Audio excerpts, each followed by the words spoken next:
வணக்கம். நம்ம எல்லாருக்குமே ஒரு தனிப்பட்ட குணம், ஒரு பர்சனாலிட்டி இருக்கு இல்லையா?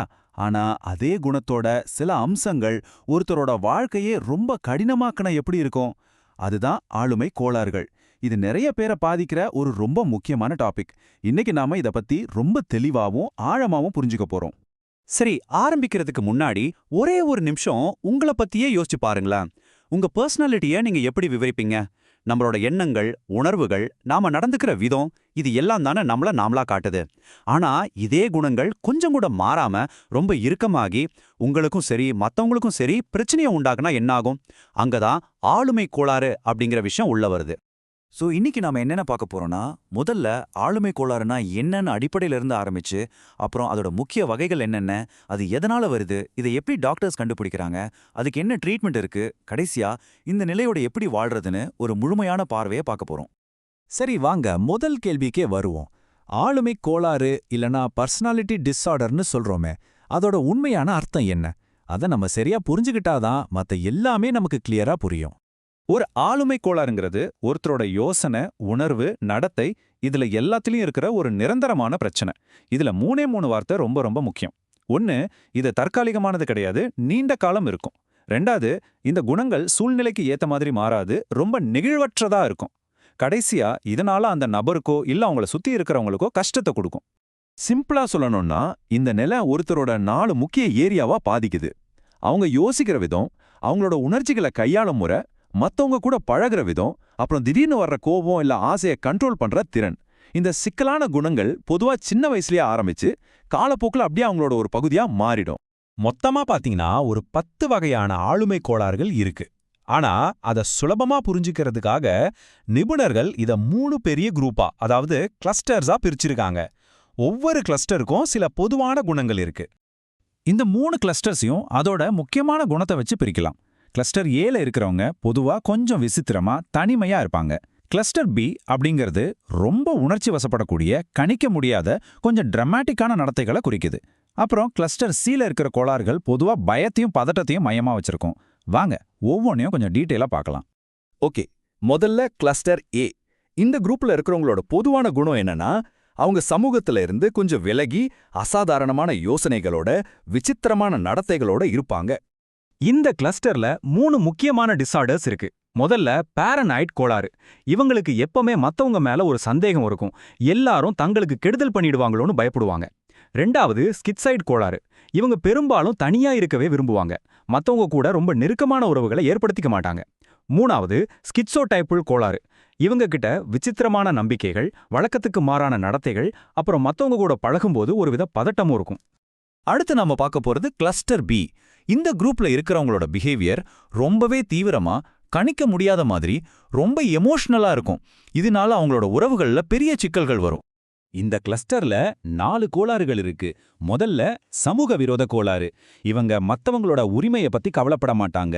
சட்டத்தை மீறவோ, பொய் சொல்லவோ, ஏமாத்தவோ கொஞ்சம் கூட யோசிக்க மாட்டாங்க.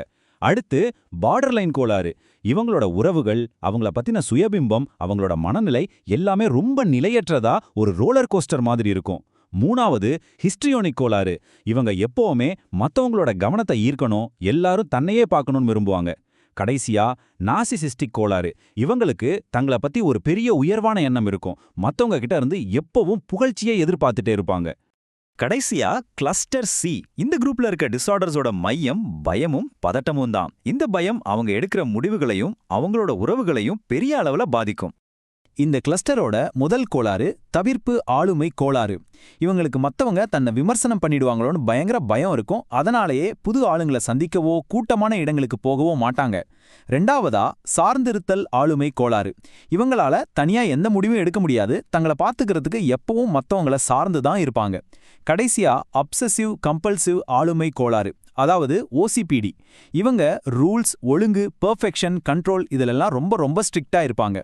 இங்க ஒரு ரொம்ப முக்கியமான விஷயத்தை நம்ம தெளிவுபடுத்திக்கணும். ஓசிபிடிக்கும் ஓசிடிக்கும் என்ன வித்தியாசம்? நிறைய பேர் இதை குழப்பிப்பாங்க. ஓசிபிடிங்கிறது ஒரு ஆளுமை கோளாறு.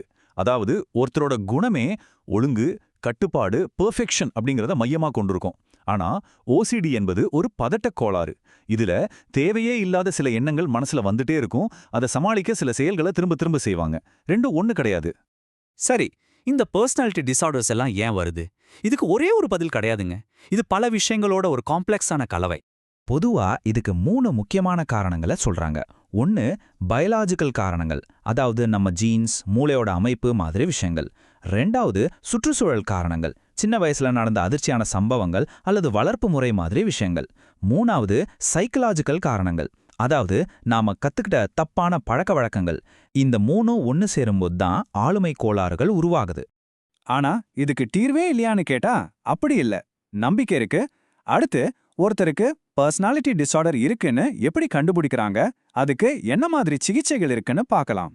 ஒருத்தருக்கு இந்த டிஸார்டர் இருக்கான்னு கண்டுபிடிக்கிறது ஒரு பெரிய ப்ராசஸ். ஒரு மனநல நிபுணர் முதல்ல அவங்க கிட்ட டீட்டெயிலா பேசுவாங்க. அதுக்கப்புறம் DSM-5ன்னு சொல்ற மென்டல் ஹெல்த் கைட்ல இருக்கிற கண்டிஷன்ஸோட ஒப்பிட்டு பார்ப்பாங்க.